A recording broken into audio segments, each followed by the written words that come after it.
Bonjour et bienvenue dans le 21e siècle. Je suis Angélique Kidjo et je suis ravie de vous accueillir dans un nouvel épisode. Cet épisode raconte l'histoire des différents efforts faits pour préserver notre planète et montre comment les femmes peuvent briser les traditions pour façonner leur destin.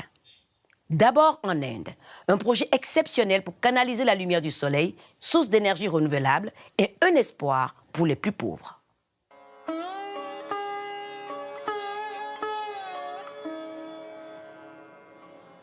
Le Gujarat, dans l'ouest de l'Inde, baigne dans des traditions centenaires, mais est actuellement à la tête d'une révolution énergétique. Ces changements ont transformé la vie de Parth Parmar, 23 ans, qui vit dans la ville de Vadodara. Il a grandi sans son père, une épreuve pour lui et sa mère. Je n'ai jamais connu mon père. Ma mère m'a élevé seule. Je me suis disputée avec son père avant sa naissance. J'ai demandé le divorce. Son père vivait avec une autre et ne venait pas nous voir. Il pense qu'il n'a pas de père, c'est ce qu'il croit.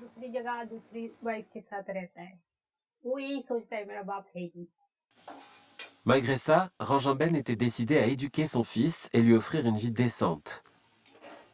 Elle a réussi à financer l'éducation secondaire de Parth avec le peu qu'elle gagnait en faisant des ménages. J'étais à l'école privée jusqu'au lycée, et nous n'avions pas les moyens de continuer.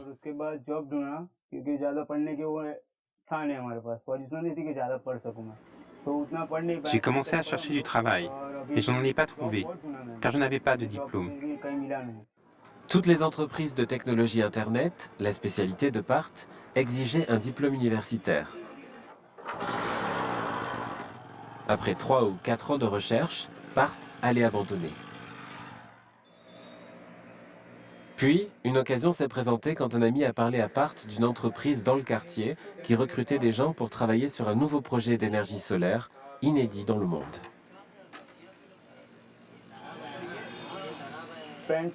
J'étais au chômage, alors je suis allé les voir. J'ai dit que j'étais sans emploi et que je ferais n'importe quoi. Au début, ils m'ont donné un poste dans la tuyauterie. Ils devaient poser des tuyaux pour la structure en acier, placés sous les panneaux solaires. En moins d'1 an, avec l'aide du Premier ministre indien Narendra Modi, l'entreprise a créé le premier parc solaire sur canal du monde. Il passe le long du canal qui traverse la ville de Vadodara sur 3,6 km. L'État se situe dans une zone avec un ensoleillement de 300 jours. S.S. Rathore est le président et directeur général de Sardar Sarovar Narmada Nigam Limited. Le vent est également favorable à la production solaire.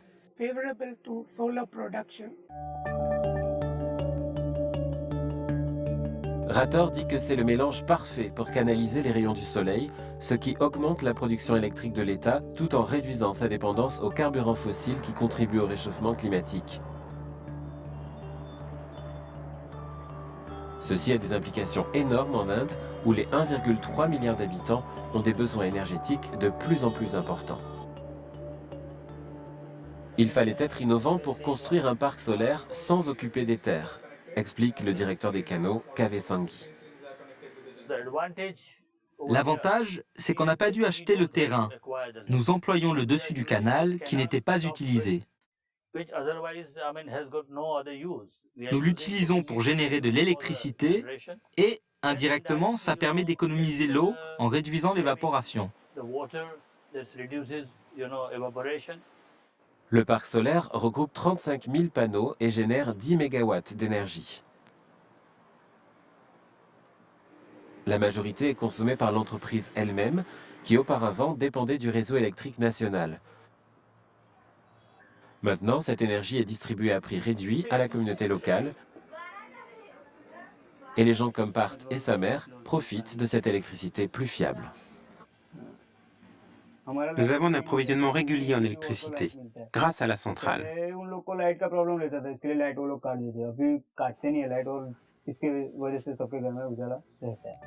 À plus grande échelle, l'introduction du solaire en Inde a le potentiel de largement réduire le niveau de gaz à effet de serre libéré dans l'atmosphère,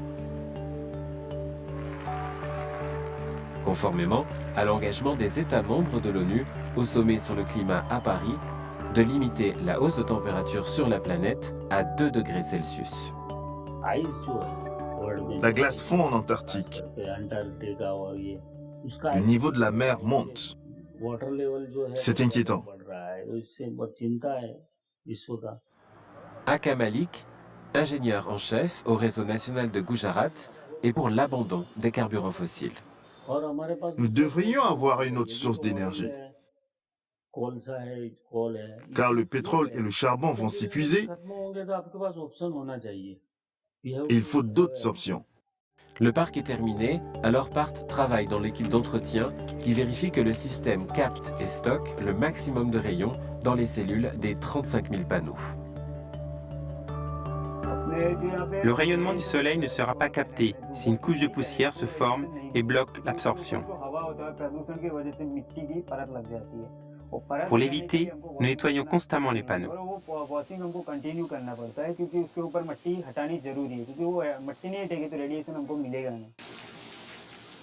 La mère de Part dit que les 100 $ par mois qu'il gagne en nettoyant les panneaux solaires ont tout changé.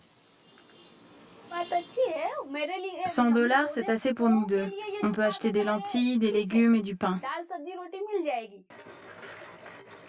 Ranjan a enfin pu quitter son emploi. Maintenant, je peux subvenir à ses besoins. J'ai un salaire de 100 $ par mois. Je garde 30 pour moi et 70 pour nos dépenses.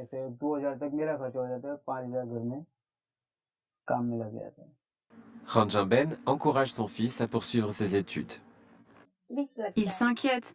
Je devrais l'aider et lui donner de l'argent. Pourquoi étudier si je ne gagne rien? Il a aussi besoin d'argent pour manger et sortir, et je lui dis qu'il devrait le faire. Il voulait contribuer, mais aussi il étudie autant que possible.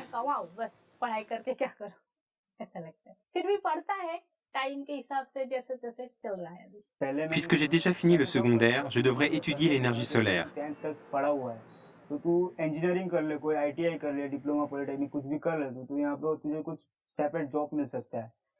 Pour l'instant, je suis inscrit à un cours de génie solaire.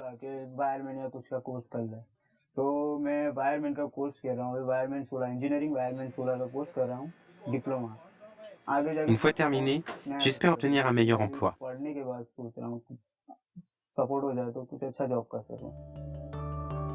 Part se rend compte que l'énergie solaire est la voie du futur et une spécialisation pour l'aider à réaliser ses rêves. Mon rêve, c'est de continuer à travailler, me consacrer à l'entreprise.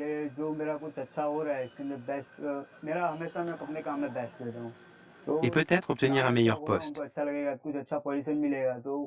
Puis imaginer une vie meilleure, une nouvelle maison et d'autres choses.